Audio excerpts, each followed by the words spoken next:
All right, I got another question. Question is, how many meetings should a newcomer go to? Let me put it to you this way. I do some work with some sober living homes out in my area, about an hour from where I live, and they require a lot of meetings. If you're going to if you're working full time, they require a minimum of 14 meetings a week. All right? The message is this: nothing gets in the way of a constant connection and commitment to Alcoholics Anonymous. Working full time, terrific. Then you'll only do 14 meetings this week. Get what I'm saying? So those guys are at the 6:15 a.m. meeting, and they go to the 6:15 to 17 a.m. meeting at the 502 Club before they go to work. After work, very easy to hit at least one of the many, many meetings that are being conducted in that immediate area. Weekends, doubling up shouldn't be a problem. So 2 a day is nothing. The record is held by John C. 54 meetings in 1 week.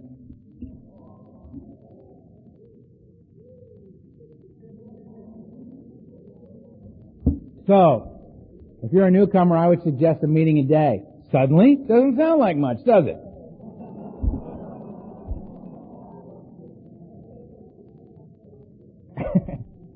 Go to a meeting a day. Why not? I think in the beginning, what we're doing in the beginning is different than any other time. What we're doing in the beginning is building a foundation upon which we will stand free men and women. Free of the beast. Free of the enslavement of alcoholism and drug addiction. Right? We're building that foundation. I would suggest that it requires constant involvement. Right? I don't want to build an okay foundation. I want to know that my foundation kicks ass. That's what I want to know. So I'm going to be involved on a daily basis. I'm calling my sponsor every day, doing what he asks. I'm going to a meeting a day. They said, if they had said to me, Earl, I want you to go to a meeting a day for your first 5 years, we'll talk again then.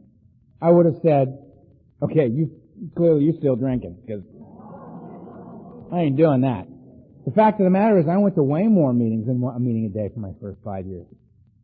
Way more. Because I was doubling up on the weekends. Because I was hanging with my new friends, these sober guys. I was chasing her. She was sober. I needed to look very, very sober. All the wrong reasons. I'm building a very solid foundation. Again, what gets you there, people say, well, I don't know if that's a good way to get to AA. Please. I don't care how you get here. Well, I'm here because the judge made me come. Perfect. I got here because I thought it was a good idea. Perfect. I'm here so my wife won't leave me. Perfect. How you get here? What causes you to stay? Perfect. Right? This ain't about the mindset. You're not going to think your way into right action. You're going to act your way into right thinking. That's what you're going to do. It's about footwork, man. The feet bring the head. Let's face it, when you get here, if you're anything like me, you may have kicked. You may not have kicked. But let's say the worst case scenario, you come here and you kick, go into meeting. Now you've kicked, you've dealt with the lesser aspect of your disease. You're now sitting in AA meetings with a head full of alcoholism, right? Beast is whispering in your ear. Oh, Beast in your ear going, what? He's looking right at you. Smile at him. Yeah, okay, good. It's going on in here. Fine. You brought him here. The ones that I love are the meetings where you go into and the guy raises his hand and says, Earl, the beast is talking to me right now. It's so loud I'm surprised you guys can't hear it. Right? It's absolutely unbelievable because the beast has sworn you to secrecy, and here you are talking out in plain view of other recovering alcoholics. Beast is like, oh, great, that was smooth. Right? I thought it was between us. If you're going to do this, and you know what? We're not talking. Excellent. Bring it on out in the room. I love the guy who shares his hand and says, Bill, alcoholic. Came here today to tell you all to fuck off. Hate you. Hate alcoholics. Don't hate you as a group. I hate each and every one of you individually. hate AA, hate your pedestrian little book, hate it all. Came here to let you know that's where I'm at. Thanks for letting me share. Half the room goes, well, all right, Bill. Way to go, man. Keep coming back, you sorry son of a bitch. Right? I love that guy, because you know what? That guy felt like that at home. And he got up off his ass, got in his car, and went to a meeting of Alcoholics Anonymous. And they said, would anybody like to share? He simply responded and told them the truth. He's not doing so bad, is he? Yes, he has a bad attitude. How shocking that one of us would have a bad attitude. And he's telling the truth. You go back 6 months later, right? Guess who's making the coffee there? And doubling is the GSR. He is. I remember going out to that Tuesday night workshop that I did for 5 years straight, on sabbatical now. And they brought in a guy who was in the house, Big Frank. Big Frank is an Hispanic gentleman. Big Frank been gang-banging his whole life. Big Frank's been in the system since he was a kid. All right? Big Frank got inked. First thing you meet on Big Frank is his neck. You know? I walk in and say, Frank, how you doing? He goes, come here, you. Let's get something straight. I am here so that I don't do time. This is why I'm here, Mr. Little White Man. And I am going to, you say go left, I will go left. I will do everything that you suggest me to do. I will be in total compliance with the program here at this sober living facility. I will do everything I got. But the minute I got this beef off my back, the minute my case is resolved, I'm getting high. Are we clear? I said, Big Frank, we are clear. Now, since you're going to be here for a year, what you say you and I talk a little bit between now and then? Whatever floats your boat, little white man. Off Frank goes, right? Now, Frank was in the back of the meeting, and every day Tuesday I'd come in and say, Frank, how you doing? Apparently that's just Frank's way of saying hello, you know? Frank and I talked about it a little bit every Tuesday night for a year. I am Frank's sponsor now. Frank just celebrated 4 years of sobriety. Not because I'm his sponsor, but because Frank was willing to talk about it. Frank was willing to take the actions that were requested of him during the course of that year. And as a result, a change occurred, and Frank is a free man. Frank and I hugged each other and cried when Frank came to me and said, my probation officer has lifted my probation. I'm no longer required to be anywhere or answer to anyone. To which I replied, except me and God. Right, Frank? And he said, well, God. And he's a beautiful human being. And I love Frank, and I look at him and Frank says, Frank, you walk into a meeting now and when you see Frank, this is what Frank is doing. Okay, I say, here's what you do, man. I want you to read the doctor's opinion, alright? And I want you to read the first 8 pages of Bill's story, then you call me right away, okay? And I'm not talking about tomorrow, alright? I'm talking about tonight, alright? Alright.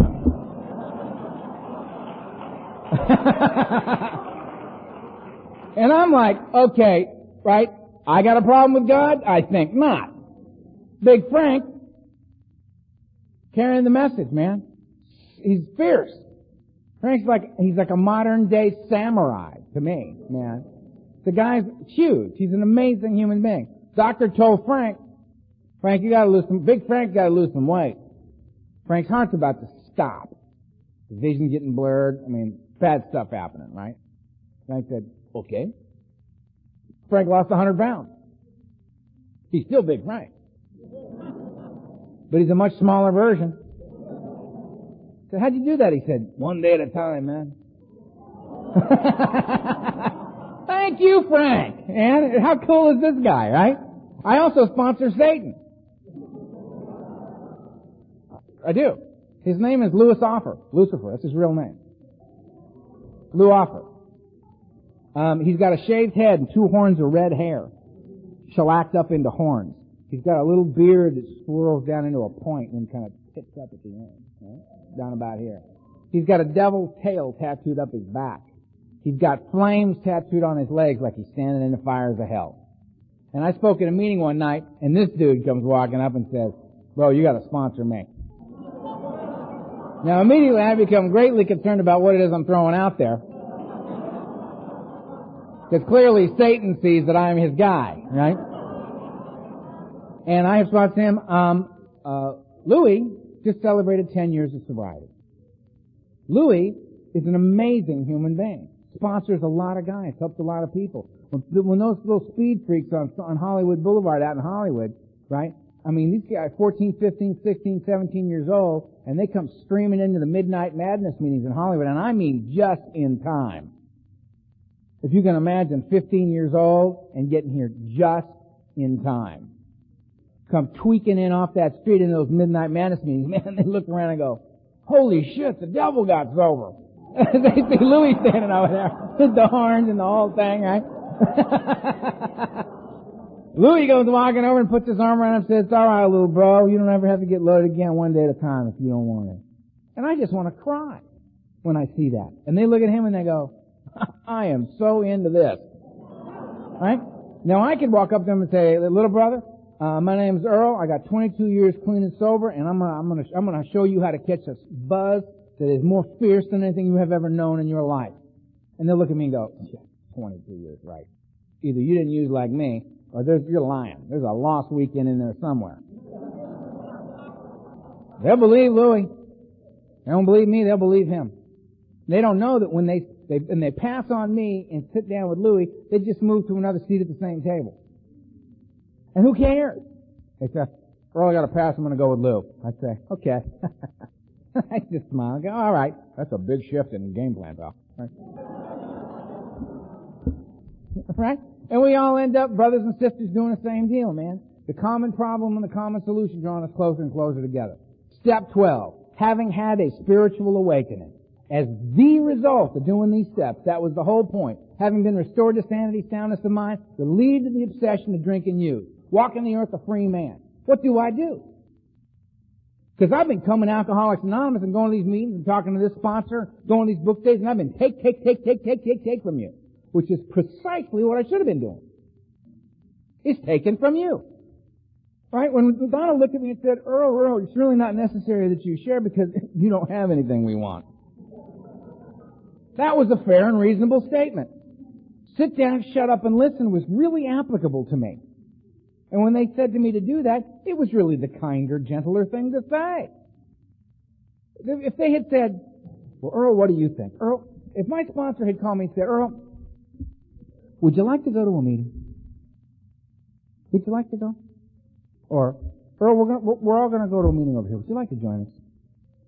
This never, ever happened. I would come home from work and I'd hit the answering machine and it'd be Donald Madden, we're meeting at 2nd and Santa Monica at 8 o'clock. The meeting starts at 8:30. You be there by 8, click. Well, thanks for the invitation. I would go be there at 8. The meeting's at 8:30. Why am I here at 8? Because there's people here that are newer than you, if you can believe that. There's people here that actually know even less than you. Maybe you could help them out. Get out of your self-centered little brain and help them out. Glad I asked, Donald. Thanks. Go be there for somebody else, right? Oh, okay. And go and do. Go pick up Ed. He's on the corner of 2nd and Santa Monica, 6th and Santa Monica. Pick him up and bring him to Ohio Street. All right. I just go and I do it. And what happened was I got introduced to contrary action. Nobody asked me what I thought, what my best thinking was on this. We all knew it sucked. We're going to go with his best thinking. That's the great thing about a sponsor. Use the best thinking of another.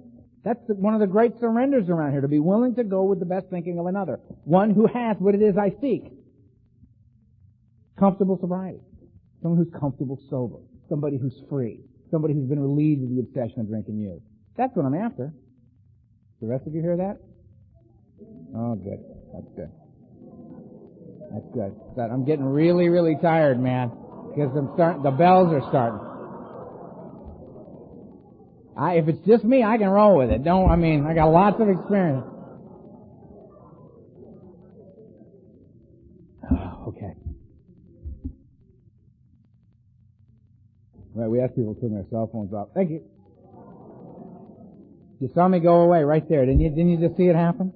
I remember being in an AA meeting in the back of Ohio Street on a Saturday night, and I couldn't go another step. It was about 2 years sober. I was done. Saturday night. Couldn't do it. Done. It's too hard. Too damn hard. And I just was caving in. You know, I was just caving in. I couldn't move. And Donald saw me. The main speaker's up talking. And he gets up, and he walks up to the podium, and he taps the speaker on the shoulder, in the middle of the talk. The guy steps aside, and he gets up at the podium, and he goes, "Earl!" And I'm in the back of the thing, and I just, oh, fuck. And we're having a meeting. Right, okay. Now everybody else in the meeting is going, who the hell is Earl? Right? Because I don't talk to anybody but Donald. I don't. I never took a chip. I didn't take a kick till I was 3 years sober. Didn't say a word in AA till I was 2.5. I'm a slow burn, man. I'm a slow burn. But I'm still here. Because every time it came down to the wire, every time a line got drawn in the sand, I stepped over it. Somebody said to me, how can you get through the fear of letting go? How do you get over the fear of letting go? To be able to let go. And I said, you don't. You let go in the face of it.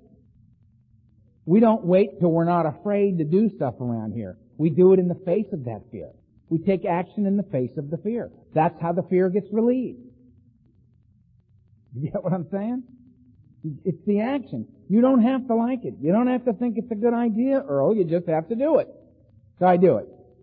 I do it all. I have the awakening. I'm free to the beast. The beast leaves. I'm done. Right? I'm able to, on a daily basis, engage in the behavior that makes it possible for me to walk the earth free of the obsession of drink and use. I have addressed the obsession of the mind and the allergy of the body. Life's just getting more and more and more miraculous. I've been coming to AA all this time to take. And I've been given precisely what I need. What do? I now go to meetings to give. I now take the place of the ones who've gone before me. I now go to the meeting, and I am not there to take from the meeting, but I am there to be of service to that meeting. I'm there to be an example of what can happen. I stand there just buzzing away. And the newcomers come in and go, what's that vibe? Right? Because Fred Ellis is gone. I can't tell them, go stand behind Fred Ellis after the meeting at Thursday night Brentwood Beginners Workshop and check that buzz out. Because Fred's gone. But Fred gave that buzz to a lot of men. You can go to that meeting now, and there's other guys I can point to. Go listen to him. Go listen to him. When we go to a meeting and a certain guy's speaking, and I say to my boys, phaser shields down, boys. This one's safe. Just let it happen. Soak this man in. Because he's going to throw down. He's going to tell you the real deal. He's going to talk about trusting God, cleaning house, and helping others.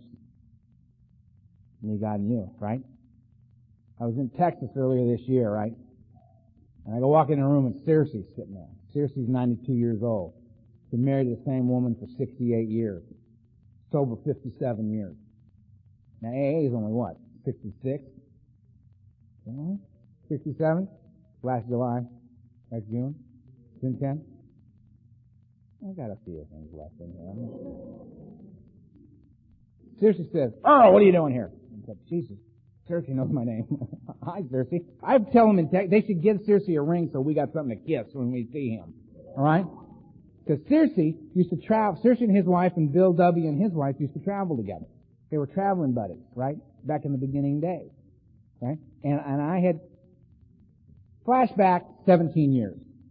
I'm 5 years sober. I've gone to nothing but AA meetings. People saying, let's go to this conference, let's do this. No, man, I gotta go to a meeting. I was so afraid of changing anything that I was gonna get loaded. I just went to meetings. I'm going to meetings. And I took a chance and I said there was a conference that was like 20 minutes south of where I was living. And I got my little car, man, I drove down there, I paid my thing, and I went in, and I snuck into the back of this meeting, which just terrified me. There was like 2,000 people in this room.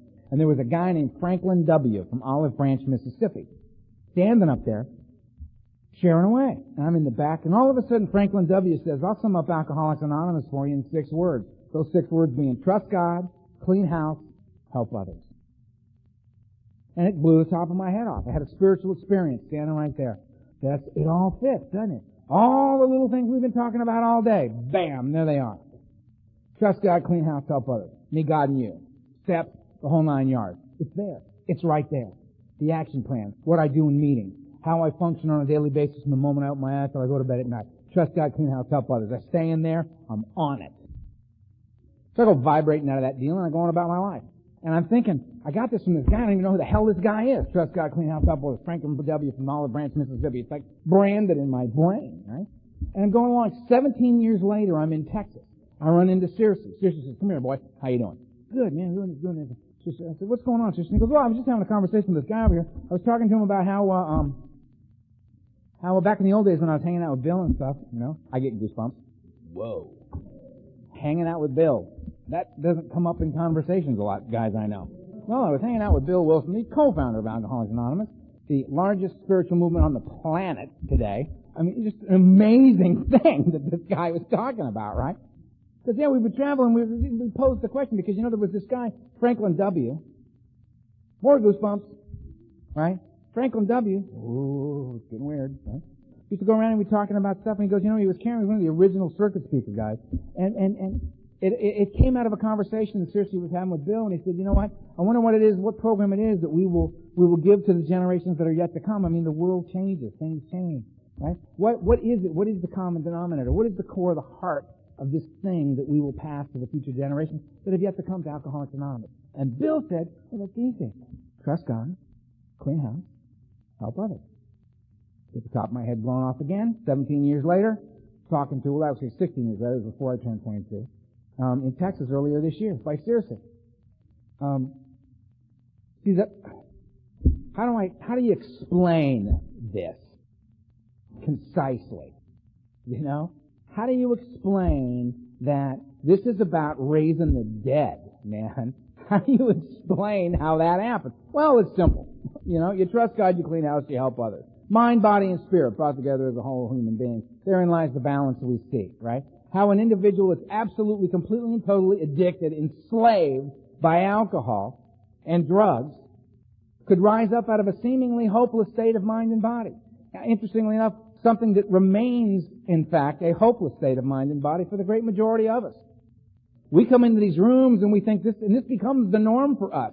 Sober people. People get drunk, they come to AA, they get sober, and live happily ever after. That ain't the case. From right here, you could probably throw a rock and hit 100 people for every one in here that knows they're alcoholic, would love to stop drinking, and can't. Because it's got them by the throat. This isn't the common experience. This is our common experience, but that's us. That's not all alcoholics. This is a rare, remarkable gift. And what I'm asked for this incredible, remarkable blessing in my life is that I engage in this process to go steps 1 through 11. Having had the experience, having been given the remarkable thing, having been restored to sanity, soundness of mind, having been relieved of the obsession to drink, freed from the beast, finally, after 16 years of mayhem, I'm asked to practice these principles and carry the message. I'm asked to go back to these meetings that have saved my life, to these people that have saved my life, and pick up the torch that they have set down, because they have passed on. To be the one that carries the message of the original 100. To be that guy now, not to be the one who benefits from it, but to be the one who is willing to pass that on. It's the only thing Donald Madden ever asked of me. So I'll give you everything I've got. Everything. And that's one thing of you. When you catch this buzz, when it lights up your life, when it goes so far past not drinking and using it to blow in your mind on a daily basis, when you catch that buzz, I want you to give freely to the next guy coming through the door as it's been freely given to you. And I promised him that I would do that. And I've honored that promise every day since. Every day since. He's been dead 8 years. Last July 26th. And I will honor that one day at a time until the day I die. Why? Because it works. You can say whatever else you want about this thing, but you must say, and it works. If we work it. The 12th step is an opportunity. What it does is it proves to me that I can view life in a completely different manner. An example. How many of you were forced at some time during the course of your life to stand in line? When you go to the market, you have to stand in a line. When you go to the DMV, you have to stand in a line. When you go to the movies, you have to stand in a line. When you cross a bridge, you got to wait in line, don't you? May I suggest that you don't have to, but you get to.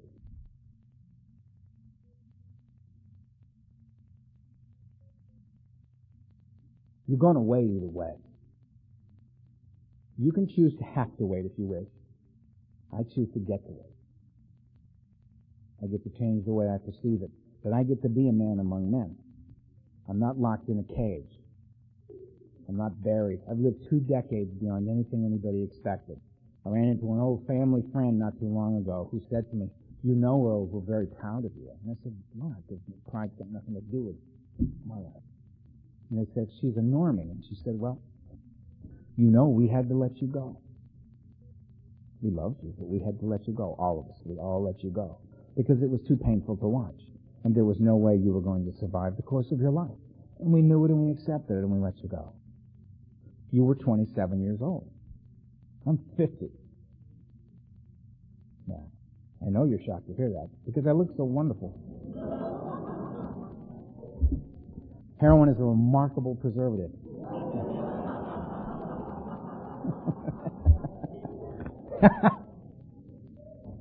But you get what I'm saying? Look, it's huge, this thing.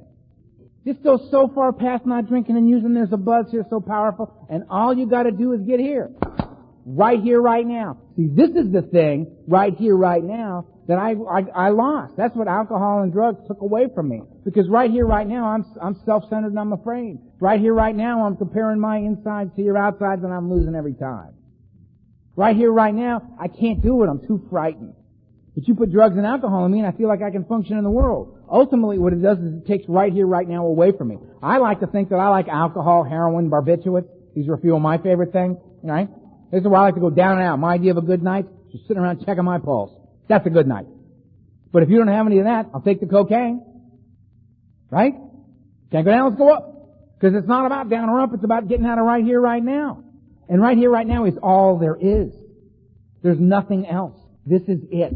Now, this is where I'm going to know dignity as a man. This is where I'm going to experience freedom. This is where I'm going to know peace. This is where I'm going to love you. This is where I'm going to feel love. Something I never felt in my life before coming here.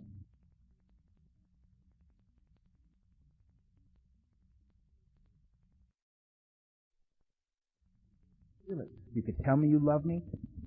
I didn't understand. I couldn't let it in. Now I feel loved. It's an amazing, warm, nurturing feeling. It's like a blanket. It's a remarkable thing. Now, Alcoholics Anonymous gave me that now. Right now. I lost it to the beast. Got it back here.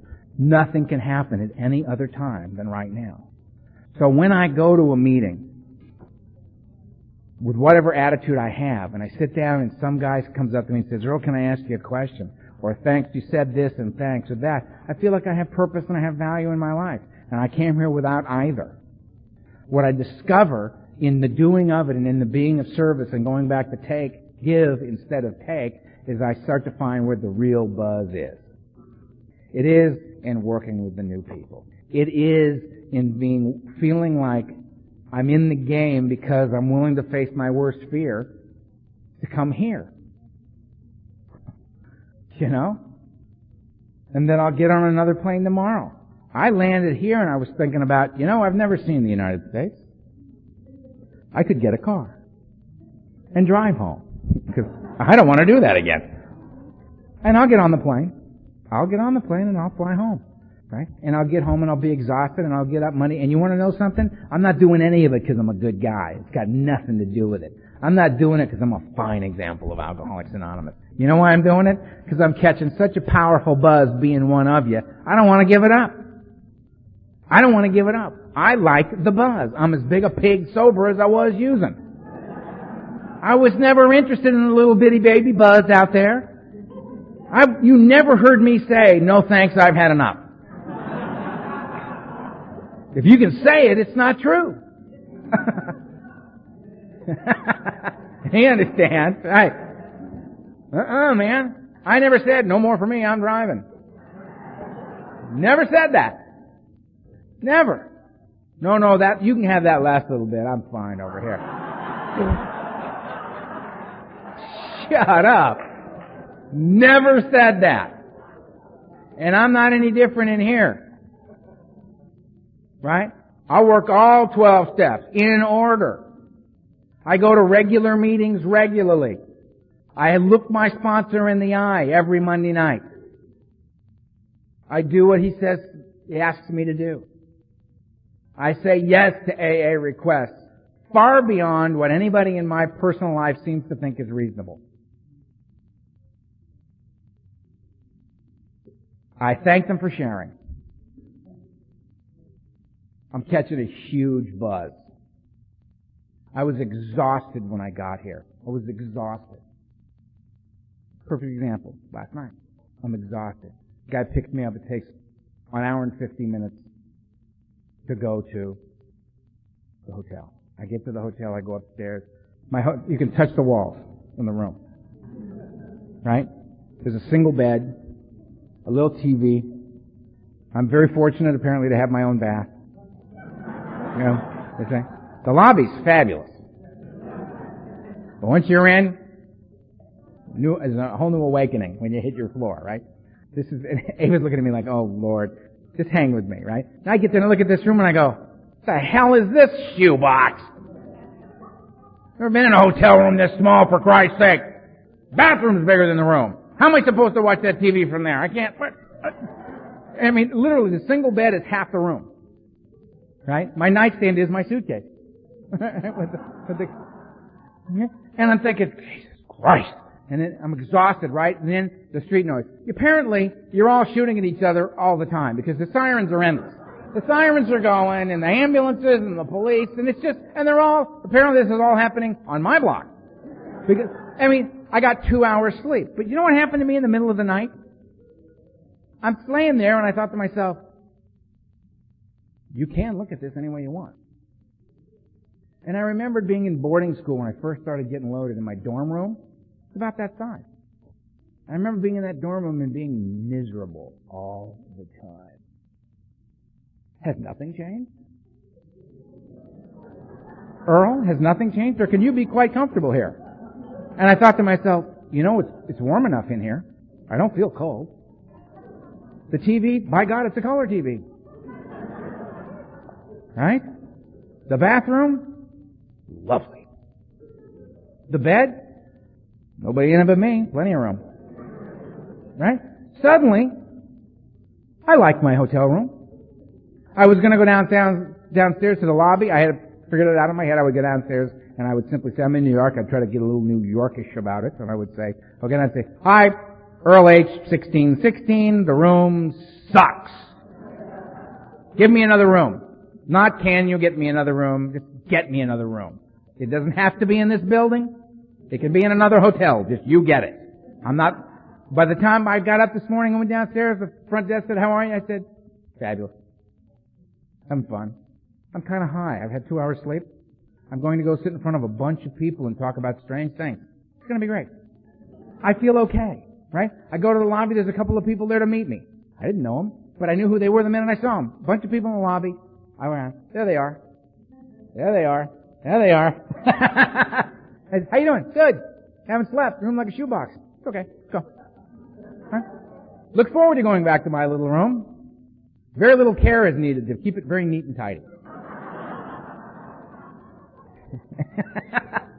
Right?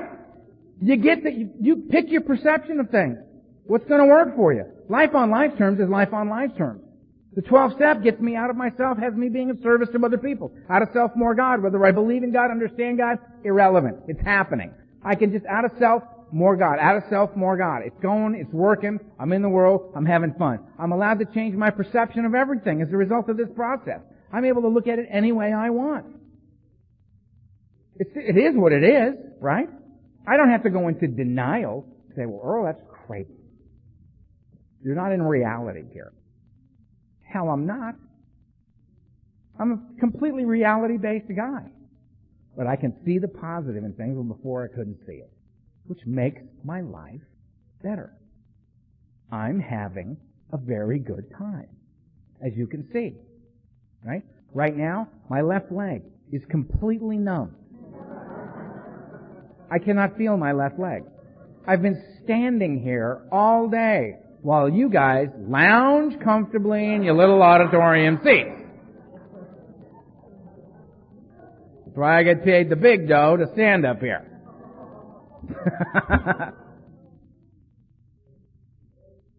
But guess what? All you got today was me. Look what I got. Look what I got.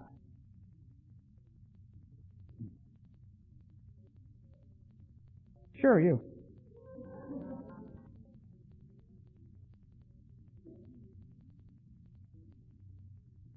Look at Margaret. You want to hug me? Thank you. No, I brought you here, but that was great. Thanks. Look at that. How cool is that? That's what I've been looking at all day. Y'all should be up here. It's incredible. But then you wouldn't be able to see you out there, so forget it. Look at them. Powerful. See, they're a powerful group. Those are drug addicts and alcoholics. All of them. They're drug addicts and alcoholics. This is Maggie. You know who they are? How nice and pleasant they are? Uh-huh. They said, hi, Maggie. Isn't this nice? I mean, isn't it amazing? Look at him. Look at Norman smiling over there. He's actually asleep. He's able to do that. Right? Should be dead. They're not. Saturday, raining outside. You stay home on a Saturday when it's raining outside. Right? Look at them all here. Who they come to see? So a total stranger, a babbling idiot from Los Angeles. We all know those people are crazy. California people. And there they are. Look at them. Being supportive of me, smiling at me. I love them. Are they nice? Thanks. Thank you.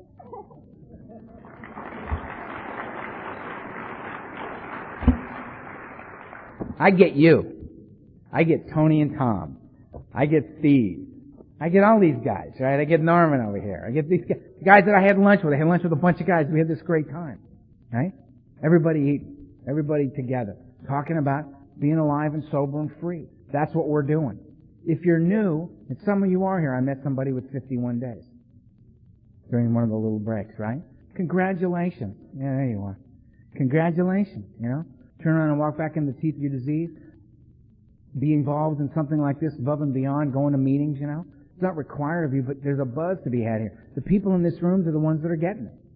There was a woman who came to me. It was great too, and you give so freely to me. The last break, I'm walking up and I'm talking to Jackie, and Jackie goes, you know, the way I do it is, I think that when I pray, I'm talking to God, and when I meditate, I'm listening to God.